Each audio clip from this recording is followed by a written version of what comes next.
Okay, we're getting ready to go together with this thing. There's our first layer of gasket and sealant on the transmission to overdrive joint. I like using the Permatex copper spray gasket, not a sponsor, just to make sure that this thing sticks together.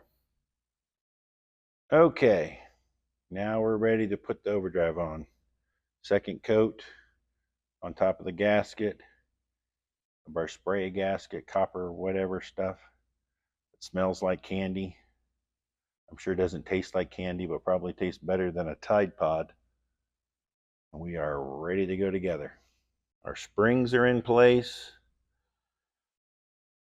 Our cam is in place.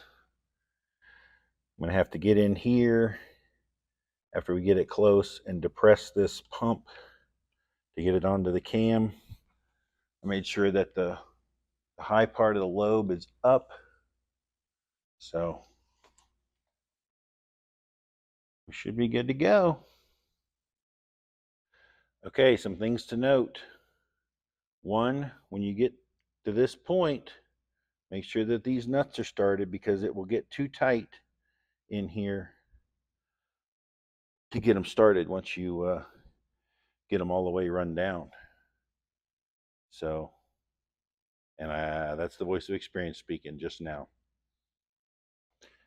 Okay, there's the pump pumping.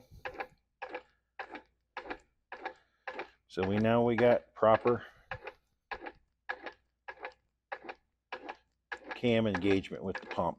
Okay, plunger's in.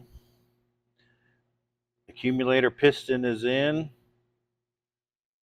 We are going to put this cover on after we put these monstrous springs in.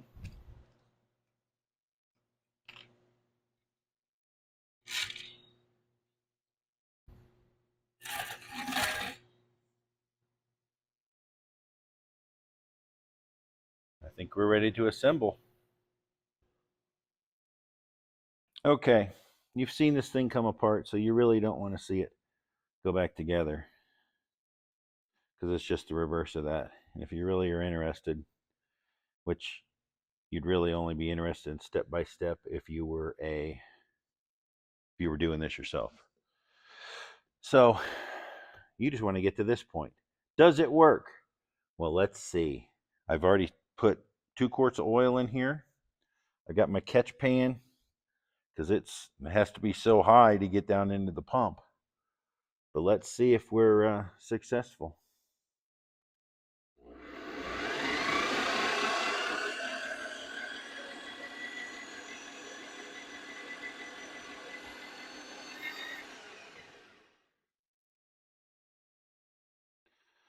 I'll tell you what concerns me.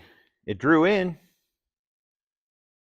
but I don't know what it's going to take to disengage. That's what concerns me. But it drew in, which is more than what it was doing before.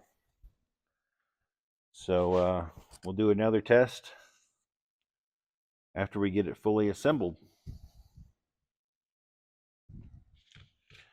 So we're ahead from where we were.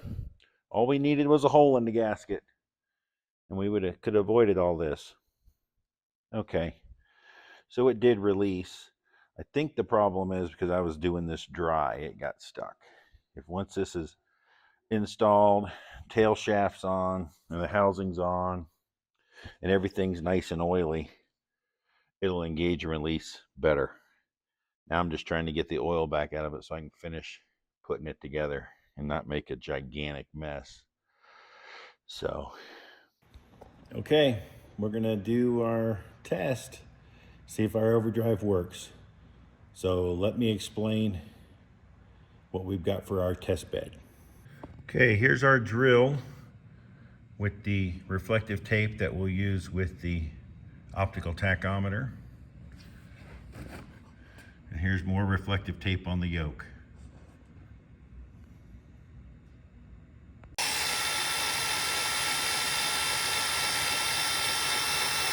If you can see that.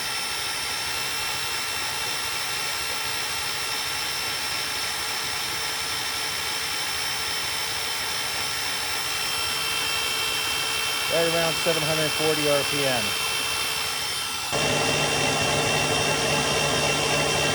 Okay, 220.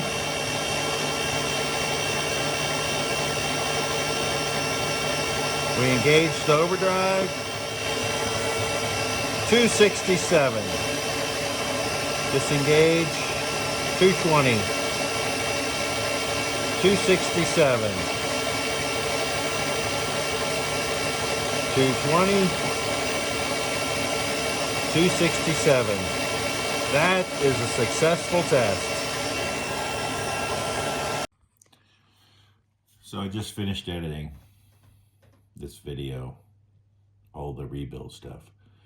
And as I was watching the final test, I realized I didn't need to put in the input RPMs, you know, the RPMs of the drill, unless you were doing the math on gear reductions. I had the transmission in first gear because the first time I tried this setup, I did it in fourth, because fourth is straight drive, so you know, 740 RPMs going in would be 740 RPMs at the yoke. But that was too much spinning mass to engage with that transmission just sitting on the bench like that, and it would kind of twist more than it did, you saw, even engaging it in first gear. So that's why I put it in first gear instead. So it was really irrelevant, the input RPM. But it's done. I'm happy. I'm going to put it in the chassis, and that was really the only thing that was holding us up on putting the body on the chassis for this car. So kind of excited. Well, shouldn't say that. That was one holdup, and warm weather is the other holdup. So, but it's warm weather's coming. It's getting warmer each and every day. So soon enough, that car will be back together. It's going to be sweet. So thanks for watching.